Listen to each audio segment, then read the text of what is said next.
2h30 que j'attends. La chimio est pas arrivée encore. Parfois, c'est pas très grave. Au moins, je sais qu'elle va pas tarder. J'ai déjà le truc de piquer, donc il y a une chariot qui arrive. Est-ce que c'est pour moi? Oui, c'est pour moi. Parfait. Bueno. Coucou. Oh, la testas del sol. Oh, l'horreur. On dirait une pomme de terre. Oh, j'ai galéré, les amis, mais j'étais malade.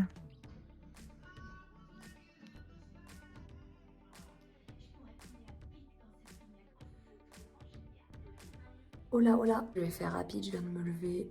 Je me suis préparée et je vais aller à mon IRM pour l'over. Je vous ferai suivre un peu ce qui s'est passé. Je vais faire un peu rapide ce matin parce que déjà je travaille après. Et puis en plus je suis en retard. Et en plus il fait nuit dehors, etc. etc. Et en plus je suis pas du matin. Non, je déteste les IRM en fait. Vraiment, je trouve que c'est un examen de torture totale. Bref. J'espère qu'ils vont pouvoir me poser un cathéter, youpi. Et s'ils n'y arrivent pas, eh ben je fais pas l'IRM. Je veux pas que ce soit le cirque de d'habitude où ils n'arrivent pas à me poser de cathéter. Et c'est la galère. Donc où ils y arrivent et c'est chouette, où ils n'y arrivent pas. Et andale, on rentre à la maison. Enfin, on va travailler quoi. Aujourd'hui, j'ai une journée bien remplie. Mais de toute façon, je vous emmène avec moi. Let's go. Il fait grave froid. Et c'est parti.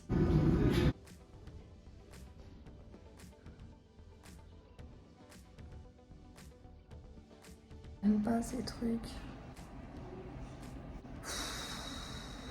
10 ans que j'ai pas fait de la natation, c'est parti pour un petit cours, sachant qu'avant je nageais tous les jours quand j'étais plus jeune.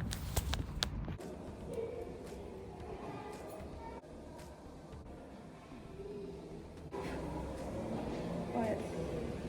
Il y a de la poussière sur mon nez, tellement que ça fait longtemps que j'ai pas fait de piscine. Oh, on voit rien. Comment j'ai une dégaine dégueulasse. Je pense que c'est une bonne remise en forme. En tout cas, ça m'a fait du bien. Je me tâte à m'inscrire, mais j'attends la fin des chimios et savoir où on en sera la suite, parce que ça sert à rien de s'inscrire, parce qu'en gros, je crois que c'est des trucs de 3 mois. Et en gros, si je m'inscris, le truc c'est qu'il va falloir que pendant 3 mois, tous les lundis, je vienne. Et le problème, c'est que je suis quelqu'un de parole, quelqu'un de très organisé avec moi-même. Par contre, genre il y a des trucs c'est pas moi qui choisis quoi. Donc j'ai mis 1 heure à remettre mon piercing, celui-ci là, et il s'avère que j'ai fait tomber 2 fois la boule par terre, que j'ai jamais retrouvée. Donc j'ai perdu 2 boules, dont l'initiale que j'ai perdue cet après-midi. 3 boules pour rien. Voilà, donc genre ça m'a gonflé là avec les ongles, j'arrivais pas. D'habitude j'arrive à tout faire avec mes ongles. Sinon pour moi il n'y a pas d'intérêt d'avoir des grands ongles si c'est pour pas savoir faire les choses avec.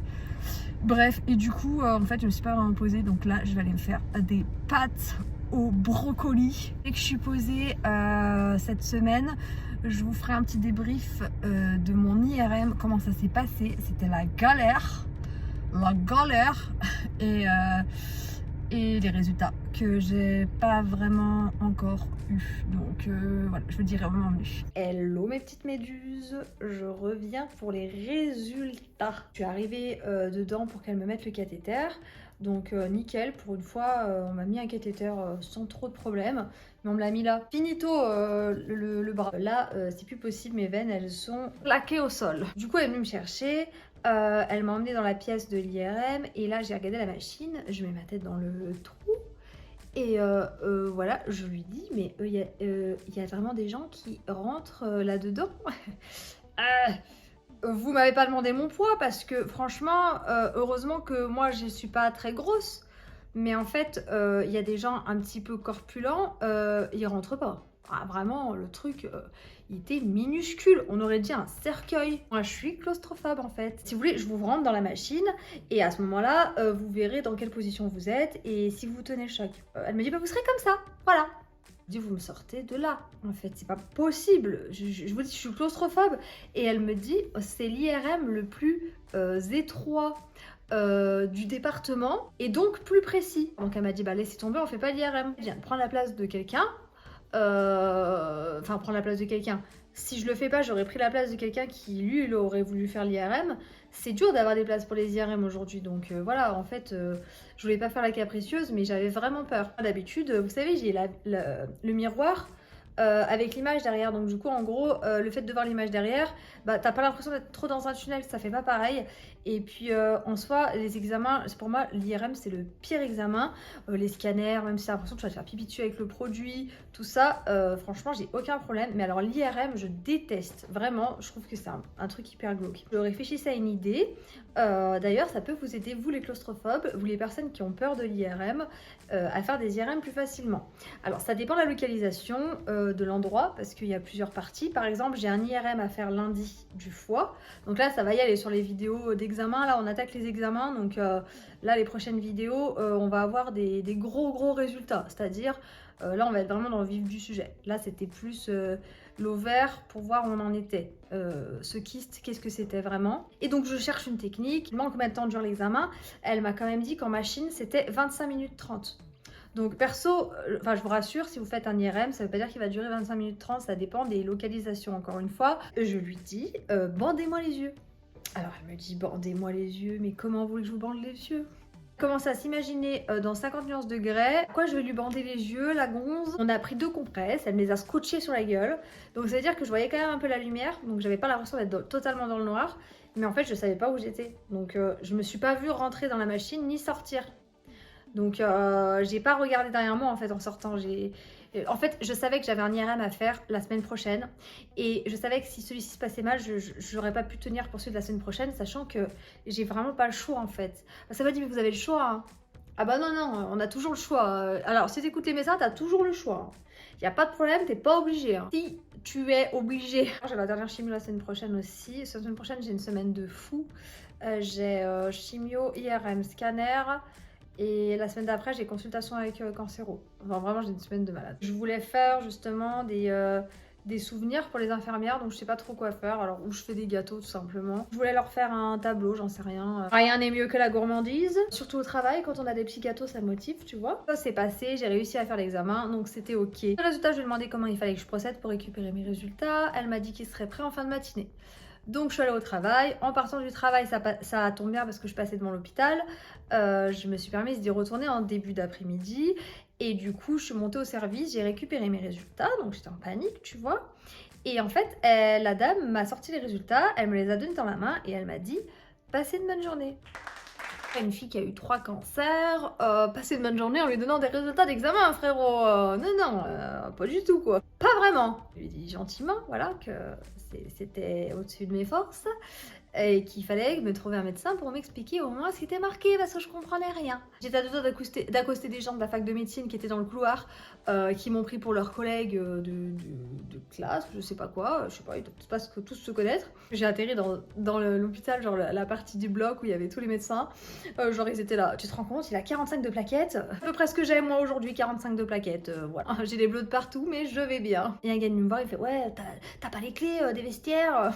Non frérot, moi carrément, le jour du bac, j'y suis allée une semaine avant en croyant que c'était le jour du bac alors que c'était une semaine après, enfin vraiment...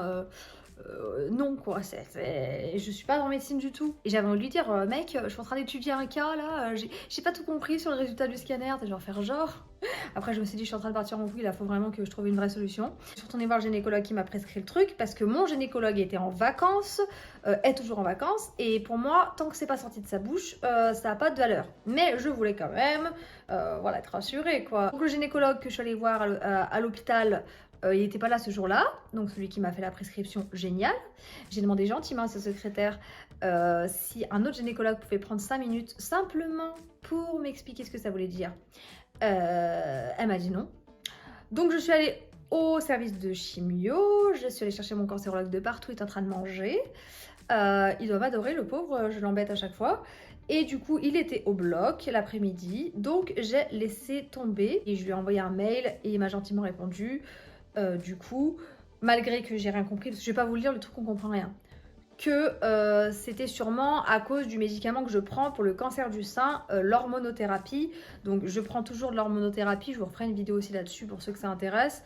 Vous savez, c'est le cachet qu'on prend pendant 5 ou 10 ans, donc moi c'est 10 ans, pour éviter les récidives de cancer du sein. Donc c'est pas de la chimio, c'est pas de l'immuno, mais c'est un genre de anticancéreux, quoi. Voilà, c'est un médicament anticancéreux en fait. En tout cas, c'était pas un cancer, quoi. Voilà, la question qui se posait, c'était ça.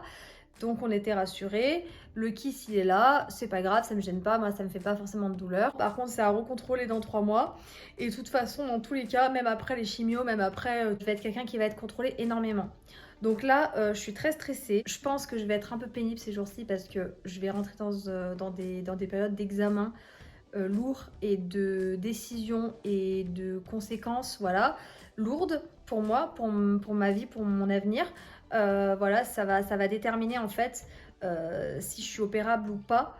À la base, je ne l'étais pas du tout opérable. On va savoir si je vais devoir suivre de la chimio par médicament tout le reste de ma vie pour stabiliser la chose, quoi, si on veut. Je suis toujours dans une sale situation, ça sert à rien de se stresser la vie. Mais je suis juste honnête avec vous, je vous raconte la vraie vérité. Big up aux personnes quand même qui disaient qu'un cancer du pancréas, on tient 3 mois. Voilà, big up. Parce que ça fait 6 mois que je le sais, donc c'est probablement plus longtemps que je l'ai. Pas revenu de l'au-delà pour vous faire une vidéo YouTube, hein. Je suis toujours présente. In the world is in the fucking world. Plutôt. On va pas faire la dépressive, hein, on va se calmer. Bon voilà les news. Vous aurez la réponse à vos questions d'ici 3 semaines, grand max. Je devrais être à peu près fixée sur la suite des événements. Je ne manquerai pas de vous le dire. Juste oui, j'ai en train de toucher mes cheveux, mais mes cheveux, ça y est, ne tombent plus. J'en perds un petit peu, mais en tout cas, ils ne me tombent pas dans la main, ils viennent pas. Voilà, j'ai perdu ce que j'avais à perdre en fait, et je pense tout simplement que c'est bon. Ça a été fait. J'ai perdu mes cheveux pendant 3 mois. Les cheveux qui repoussent là, t'as vu? C'est pas très beau. Mais voilà, c'est pas grave ça, c'est pas grave parce qu'au final, mes cheveux, ils sont là. J'ai quand même beaucoup de chance, je suis reconnaissante et voilà. Quand je touche mes cheveux, ils sont fins, on dirait des cheveux de bébé. Je vous remercie beaucoup d'avoir regardé la vidéo. Je vous fais plein de gros bisous et je vous dis à plus tard. Ciao, ciao, ciao, ciao, ciao, ciao, ciao, ciao.